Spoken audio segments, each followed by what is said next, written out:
বন্ধুরা, বাচ্চাদের জন্য বাবা মার অনেক কষ্ট করতে হয়। দেখুন কিভাবে আমি গাড়ি তৈরি করে দিচ্ছি আমার ছেলের জন্য। এই গাড়িটা আগে বানিয়েছিলাম, কিন্তু অবশেষে এটা ছুটে গেল। তাই আমি সুন্দর মতো এটাকে আবার পরিপূর্ণভাবে রূপদান করব, যাতে করে সুন্দর মতো আমার ছেলে চালাতে পারে। এটি আমাদের সেই পূর্বপুরুষ আমল থেকে এরকম গাড়ি আমরা চালাতাম। ছোটবেলায় বাবা আমাদের এরকম সুন্দর মতো গাড়ি বানিয়ে দিত। এই গাড়ি চালাই আমরা অনেক আনন্দ ফুর্তি পাইতাম। তাই এগুলো আমি বানাচ্ছি। দেখুন কিভাবে ঘুরবে এটা। আমরা সুন্দর মতো এটিকে ফিটিং করব। ফিটিং করার পর আমার ছেলে এটা সুন্দর মতো চালাবে। আজকে আমি কাজে এখন তো যাইতে পারি নাই, আর একটু পরে যাব। আমাদের ১ মাস ব্যাপী মেলা হচ্ছে, সেই মেলায় আমাদের ট্রিপ টানতে যাইতে হবে।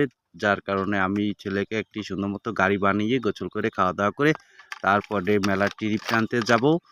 আপনারা সবাই দোয়া করবেন, প্রার্থনা করবেন যেন আমার ছেলেকে নিয়ে আমি এই ইউটিউব এগিয়ে নিয়ে যেতে পারি। তাই চ্যানেলটিকে একটি সাবস্ক্রাইব করে লাইক দাও, শেয়ার করবে।